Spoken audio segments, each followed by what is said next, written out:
J.R.R. Tolkien, an Oxford professor of English language and literature, created a mythology that would define the modern imagination: the Lord of the Rings. On the surface, it's a fantasy about epic wizards, kings, and magic rings. But if you strip away the monsters and the battles, you realise that Tolkien wasn't just writing some fantasy, he was writing a terrifying psychological study on the architecture of addiction and the corruption of the self. For those unfamiliar with the story, the most tragic figure is not a dark lord or a demon, it's a creature named Gollum. But Gollum wasn't born a monster, he began his life as a regular person, a hobbit of the river folk named Sméagol. He lived in a matriarchal family led by his grandmother. He was curious, he had a home and he had status. He didn't turn into a wretched, slime-covered creature overnight. He was slowly eroded over 500 years by a series of small, daily surrenders to a specific object, the One Ring, which he obsessively called "my precious." In the story, the ring is a magical artifact that offers power, but in exchange, it enslaves the mind of the owner. We're talking about this text today because Sméagol is the perfect case study for a psychological phenomenon we will call the Gollum Effect. The Gollum Effect is the process where a person loses their identity not through one massive tragedy, but through the accumulation of small, secret habits. It's the slow replacement of the self with the shadow. It explains how a bright, capable young man can slowly transform into a cynical, isolated, and bitter version of himself without ever realizing when the change happened. The ring in Tolkien's work is the ultimate metaphor for anything that promises you power, pleasure, or escape for zero effort. It's your smartphone, your substances, your validation seeking, and your cheap dopamine. Your own personal precious. So if you feel like you're losing grip on who you are, it's entirely possible that it's because you're falling into the same traps that destroyed Sméagol. So here are the 7 innocent habits that are slowly destroying you and the solutions to fix them, all from the Philosophy of J.R.R. Tolkien. Habit 1. The birthday excuse. The first step towards corruption is never an act of rebellion, it's an act of justification. We like to think that if we did something bad, our conscience would stop us. But Tolkien shows us that the human mind is a master at reframing evil as something we're owed. In the backstory, Sméagol is fishing with his cousin Deagol. Deagol finds a beautiful gold ring in the riverbed, and Sméagol is immediately captivated by it. He wants it. But he doesn't say, "Give it to me, I'm greedy." That would be too honest. Instead, he attacks his cousin, chokes him to death, takes the ring, and whispers a terrifying line to justify the murder. "It's my birthday, and I want it. My precious." He reframes a horrific crime as a birthday present. He convinces himself that the world owes him this pleasure. And this is the psychological trap of hedonistic rationalization. In the modern world, we do this every single day. We don't say that we're addicted to junk food. We say, "Oh, I had a stressful day at work. I deserve this treat."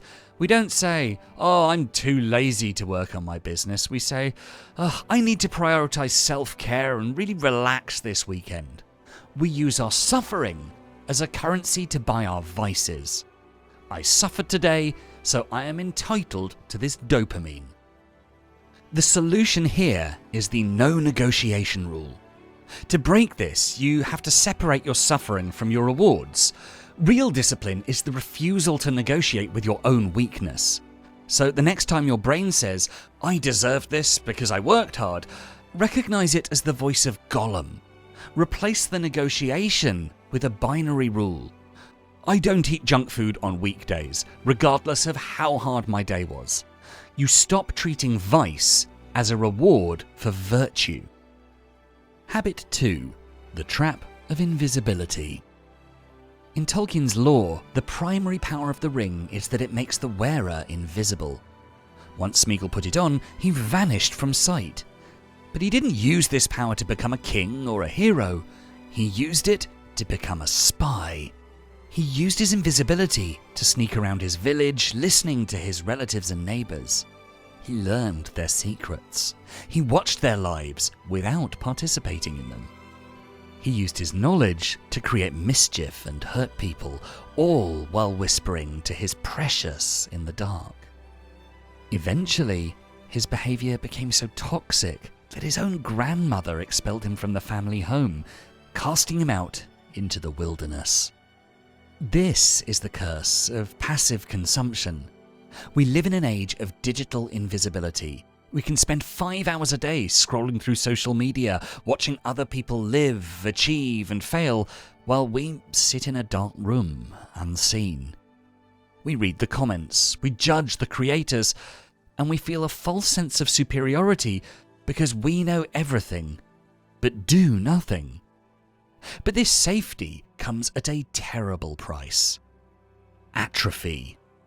Sméagol became a pair of glowing eyes in the dark, consuming content, but creating nothing. You must intentionally take off the Ring of Invisibility.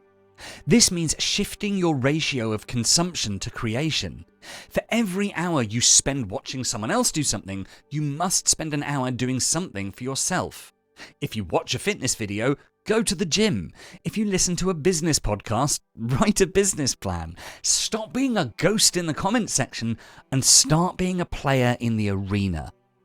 Habit 3. Digging for roots. Before he found the ring, Sméagol was a curious person. But as the corruption took hold, Tolkien describes a shift in his posture. He used to look up at the hills and the trees, but eventually he started looking down. He became obsessed with roots and beginnings. He stopped looking at the leaves and started digging in the dirt to see how things rotted. He ceased to care about beauty and only cared about uncovering secrets and ugliness. This is the modern habit of cynicism. It's the obsession with finding the dark side of everything. It's the doom scrolling, the conspiracy theories, and the belief that everyone has a hidden evil agenda. We think we're being smart by seeing the roots. We think that by exposing corruption or reading negative news, we're somehow enlightened. But Tolkien warns us that if you keep looking down, you eventually belong to the dirt. Sméagol lost the ability to see the sun because he was too busy analysing the mud. The thing is, cynicism is a habit. I should know better than anyone. But it also means that it can be broken. You have to force yourself to acknowledge beauty even when you don't feel like it. So when you catch yourself analysing why a movie was bad, stop and ask yourself what was good about it.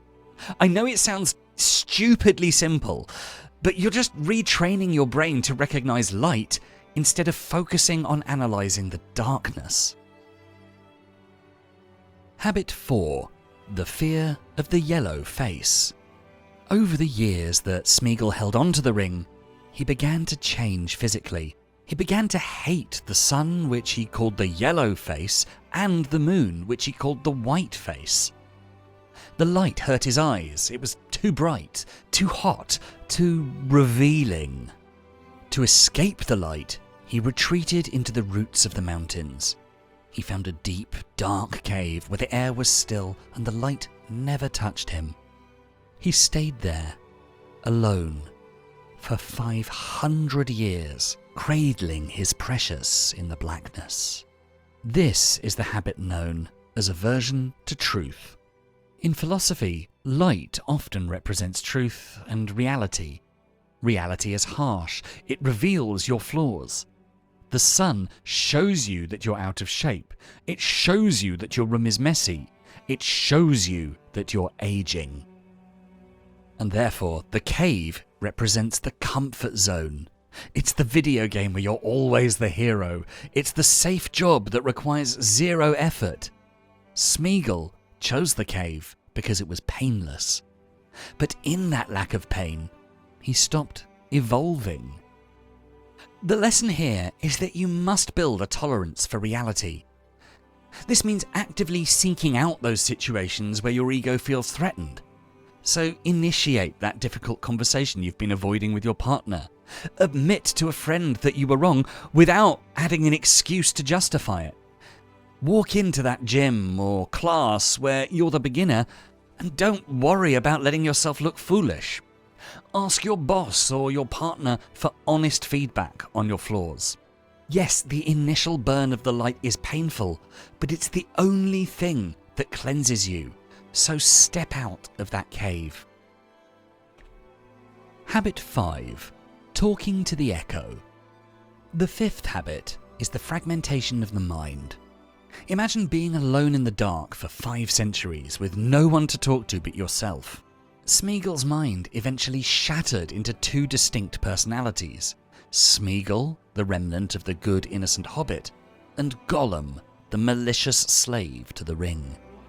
Throughout the story, we see these 2 personalities arguing with each other. Gollum constantly refers to himself as we because he's never truly alone. He's always with the ring. He whispers, "We wants it, we needs it, we must have the precious." But because he was isolated, the darker voice, the louder, more aggressive voice, eventually won. He created an echo chamber where he convinced himself that he was the victim. When you isolate yourself from high-quality people, you lose your reality check. You start believing in your own excuses. You start listening to the voice in your head that says, "Oh, it's not my fault," or "I'll do it tomorrow." You see, Gollum didn't have anyone to tell him he was crazy. He only had the ring. When you're alone, your own bad ideas start to sound like wisdom. You can't heal a sick mind with the same sick mind. You need an external reference point. You need a community, a mentor, or a brutally honest friend. You need someone who loves you enough to tell you when you're acting like Gollum. Shatter the echo chamber by bringing your thoughts into the light of conversation. Habit 6. The allergy to goodness. Later in the story, Gollum is captured by the heroes Frodo and Sam. They try to help him. They offer him lembas bread, a special magical food made by the elves. In the context of the story, this bread is pure.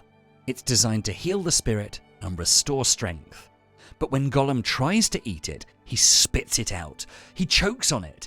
He says it tastes like dust and ashes. When Sam ties him with elven rope, Gollum screams that it burns his skin. And in that lies the tragedy.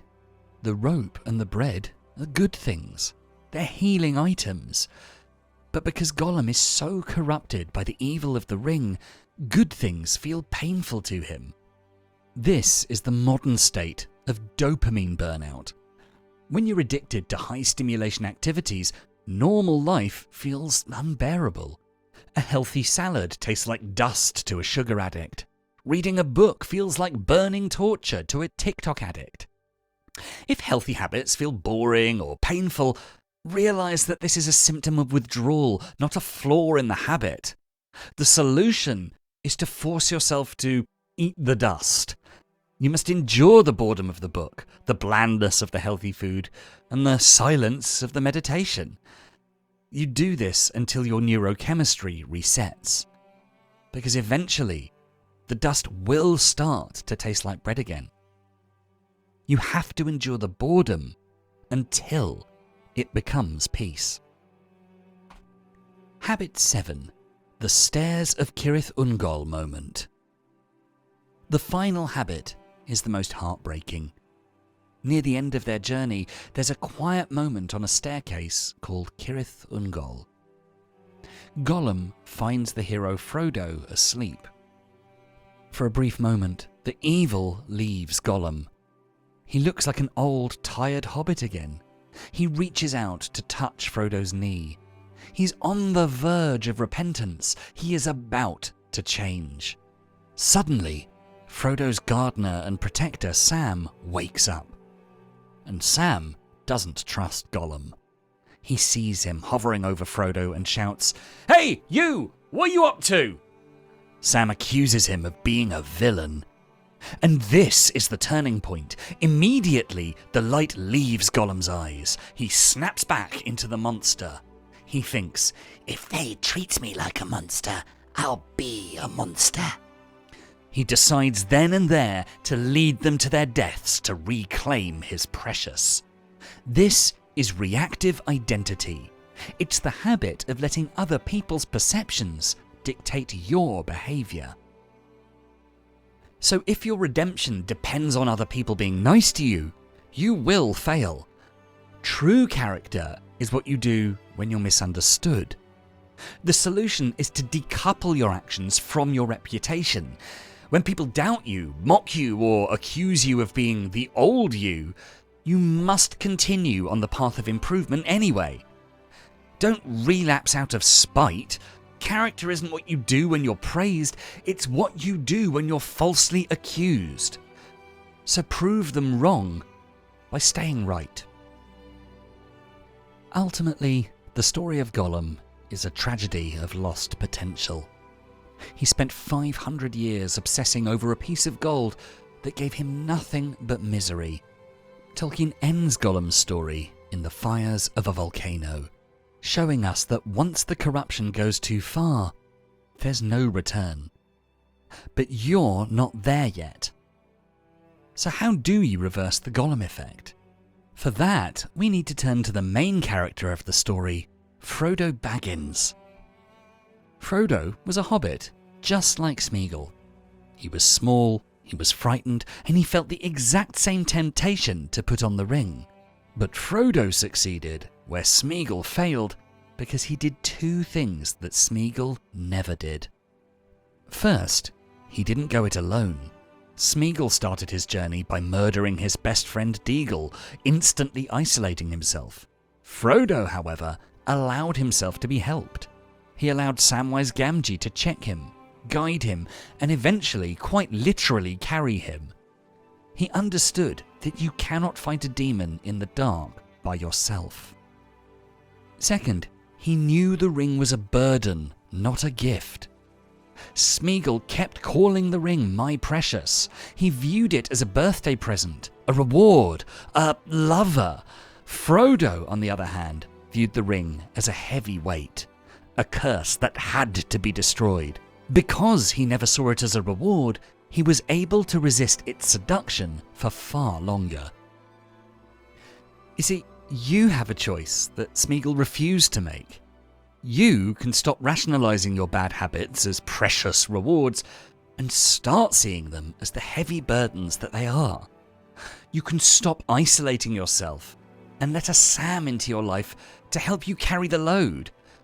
You can take off the ring of invisibility. You can force yourself to eat the bread of discipline even if it tastes like dust. And most importantly, you can stop listening to the voice that tells you you're weak. Don't let the precious cost you your soul. Throw it in the fire. And that's our video.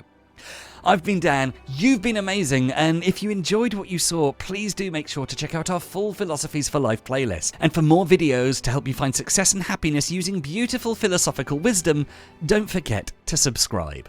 Thanks so much for watching.